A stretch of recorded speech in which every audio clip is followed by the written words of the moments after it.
औलाद का होना न होना ये ऊपर वाले के हाथ में होता है। और अगर किसी को औलाद ना हो तो इसका ताना औरत को ही दिया जाता है। औरत बांझ है कहकर मर्द की दूसरी शादी तक करा दी जाती है। पर ऊपर वाले की लाठी बेआवाज़ होती है, जब पड़ती है तो कोई आवाज़ नहीं होती। हमारी आज की कहानी बे औलाद सज़ा किसे टॉपिक पर है। फलक की शादी शारिक से होती है, पर काफ़ी दिन तक उनके कोई औलाद नहीं होती। पर इसका दाना सिर्फ फलक को ही मिलता है और वो शारिक की दूसरी शादी तक करवा दी जाती है। मेरी स्टोरी को लाइक शेयर करें और मेरे चैनल महकती कहानियों को सब्सक्राइब करें। नोटिफिकेशन के लिए बेल आइकन को प्रेस करें ताकि आगे आने वाली कहानी का नोटिफिकेशन सबसे पहले आपको मिल सके। रोज़ की तरह जब फलक सोकर उठी और फिर वो रोज़मर्रा के कामों में लग गई थी। सुबह उसकी सास ने बताया कि आज रेशमा आने वाली है। रेशमा उसकी नंद थी। शारिक और रेशमा दो ही भाई बहन थे। रेशमा छोटी थी और शारिक बड़े थे। रेशमा की शादी 2 साल पहले ही हुई थी, जबकि शारिक की शादी के 5 साल हो गए थे। रेशमा का एक बेटा था जो 1 साल का था, पर शारिक के अभी कोई बच्चे ना थे, इसलिए औलाद न होने का ताना उसे उसकी सास शबीना बेगम हर समय देती रहती थी। रेशमा के आने के बाद वो उसके बच्चे को हर टाइम अपने पास रखती और रेशमा से बातें करती रहती। वो हर समय घर के कामों में लगी रहती और वो उसे सुनाती रहती कि तुम्हारी सास को तो सारा टाइम बच्चे की वजह से बीत जाता होगा, पर मेरी ऐसी किस्मत कहाँ। रेशमा अपने भाई से दूसरी शादी करने को कहो। उसकी सास कहती, अपने भाई को भी समझाओ, वो तो इसे छोड़ना ही नहीं चाहता। रेशमा भाई को समझाती, कहती, भाई अम्मी को भी पोता चाहिए, घर का वारिस चाहिए। आप कहें तो मैं इनकी खालाजाद बहन सुमैया बहुत ही खूबसूरत है, आपकी शादी उसके साथ करा दूं। शारिक इसके लिए तैयार ही न होते। वो फलक को बहुत चाहते थे। रेशमा को मैके आए हुए अभी 1 महीना ही हुआ था। आज उसे उसका शौहर फराज उसे लेने आया था। फराज से भी शबीना बेगम बच्चे का रोना लेकर बैठ जाती हैं, पर फराज काफ़ी सुलझा हुआ शख्स था। वो फलक की साइड लेते हुए कहता है कि औलाद का होना न होना ऊपर वाले के हाथ है, इसमें भाभी का कोई कसूर थोड़ी है। फिर वो रात तक रेशमा को लेकर वापस चला जाता है। रेशमा के जाने के बाद घर पर वही सन्नाटा और अम्मी के ताने। एक दिन उसी मोहल्ले में किसी के यहाँ बच्चे की पैदाइश की मिठाई लेकर एक लेडीज़ आती हैं, तो जो औरत मिठाई लेकर आई थी वो उनसे फलक की काफ़ी बुराई करती हैं कि मेरी ऐसी किस्मत कहाँ कि मैं भी मोहल्ले में मिठाई बांटूं। फलक की तरफ देखकर कहती हैं, ये हमें मौका ही कहाँ दे रही है। फलक जो चाय लेकर आ रही थी, फिर फलक को भी गुस्सा आ जाता है और वो कहती है कि अम्मी आप मुझे जलील करने का कोई मौका नहीं छोड़ती। इतना कह वो चाय रख कर रोते हुए अपने कमरे में चली जाती है।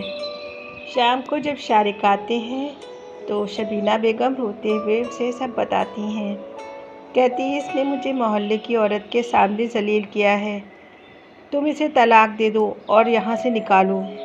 शायद शारिक भी ऑफिस से थका मंदा आया था, उसने भी गुस्सा आ जाता है और वो फलक को तेज़ आवाज़ देता हुआ बुलाता है। फलक जो उसके लिए चाय लेकर आ रही थी, जब कमरे पे पहुंचती है तो शारिक को बहुत तेज़ गुस्से में देखती है। शारिक कहता है, तुमने मेरी माँ के साथ क्या किया, और वो फलक को तलाक दे देता है।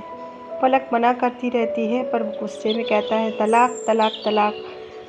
पलक की आंखों में आंसू आ जाते हैं और वो रोने लगती है।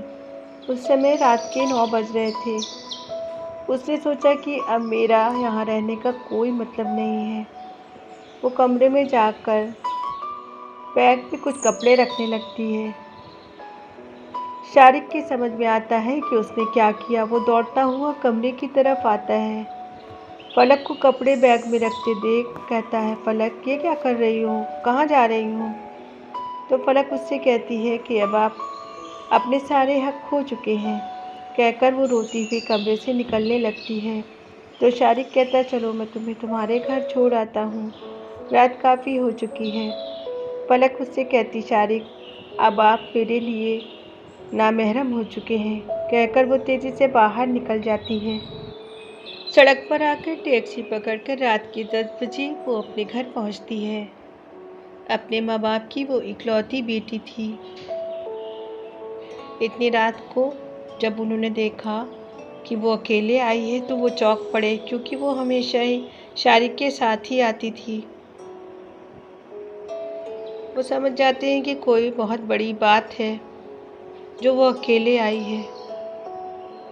अम्मी उसके पीछे गई तो वो अपने कमरे की तरफ जाने लगी तो उसके पापा ने कहा कि जाकर देखो क्या बात है। अम्मी की काफ़ी पूछने पर फलक पलट कर आई और फलक का दिल जो इतने देर से भरा हुआ था, बाप के सीने से लपट कर फूट फूट कर रो देती है। कहती है, अब्बू शारिक ने मुझे तलाक दे दिया।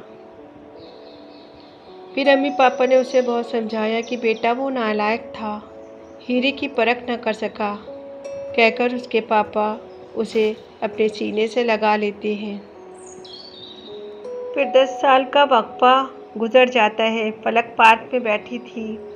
पास ही उसके दोनों बच्चे 8 साल का अली और 5 साल की जामिया दोनों खेल रहे थे। सामने की सीट पर एक औरत बैठी थी और दोनों बच्चों को बड़ी हसरत से देख रही थी। देखने में औरत काफ़ी खूबसूरत भी थी। फिर वो उसके पास आकर बैठ गई। माशाल्लाह आपके दोनों बच्चे बहुत खूबसूरत हैं। पलक ने इधर उधर देखा और उससे पूछा, आप अकेली आई हैं? उसने बताया कि हाँ, मेरे हस्बैंड का ट्रांसफ़र अभी 1 महीने पहले ही यहाँ पर हुआ है। पास ही हमारा घर है। 10 साल मेरी शादी को हो चुके हैं, पर मेरे कोई बच्चे नहीं हैं। मुझे आपके बच्चे बहुत प्यारे लगे। फिर तो अक्सर ही पार्क में उनकी मुलाकातें होने लगीं और वो जब भी आती बच्चों के लिए चॉकलेट, टॉफ़ी वगैरह लेकर ही आती। पलक की शादी जीशान के साथ हो गई थी और उसकी शादी को भी 9 साल हो गए थे। जीशान दिल्ली में एक बड़े जज के ओहदे पे थे और वो बहुत ही अच्छे इंसान थे। शादी से पहले उसने उन्हें बता दिया था कि शादी के 5 साल के बाद भी उसको कोई औलाद ना हुई थी।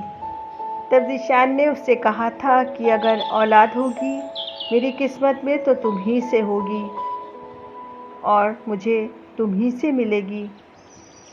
इससे मुझे कोई फ़र्क नहीं पड़ता।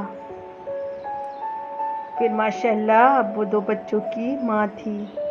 5 होने का इल्ज़ाम जो उस पर लगा था वो मिट चुका था। पार्क में वो औरत उसे रोज़ मिलती और दोनों बच्चों को खूब खिलाती पिलाती। बच्चे भी उससे काफ़ी हिल मिल गए थे।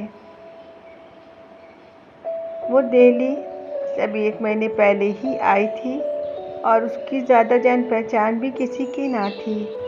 उसने बताया कि घर पर उसकी एक बूढ़ी सास है और हस्बैंड है। वो उससे रोज़ अपने घर चलने का इशारा करती रहती कि मेरे घर चलिए। बच्चों को देखकर अम्मी भी बहुत खुश होंगी। उस औरत के काफ़ी इशारे पर वो एक दिन जीशान से पूछकर उसके घर गई। डोरबेल पर जिन खातून ने दरवाज़ा खोला उसे देखकर वो चौंक गई। वो खातून और कोई नहीं, शबीना बेगम उसकी सास थी।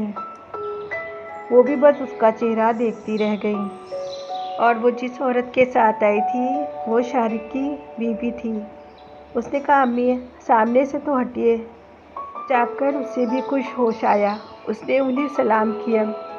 फिर वो सामने से हट गई। उसका मन तो चाह रहा था कि फ़ौरन ही वहाँ से पलट जाए, पर वो औरत बड़े प्यार से उसको अपने साथ लाई थी, इसलिए वो अंदर आ गई। वो शारिक की बीवी सुमैया थी। शारिक की अम्मी उससे कुछ बोली नहीं। वो उसे और बच्चों को एकटक देखती रही।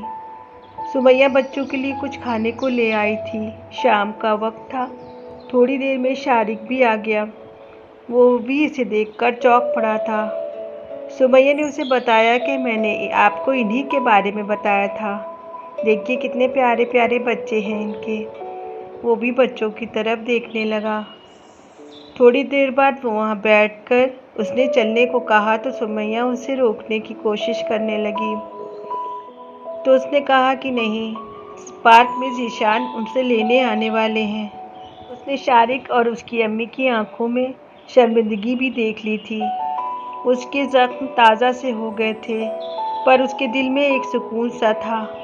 बाहर निकलकर पार्क की तरफ चल पड़ी, क्योंकि ज़ीशान ने वहीं आने को कहा था कि ऑफिस से आते हुए से पिक कर लेंगे। आपको हमारी कहानी कैसी लगी कमेंट सेक्शन में लिखकर ज़रूर बताएं।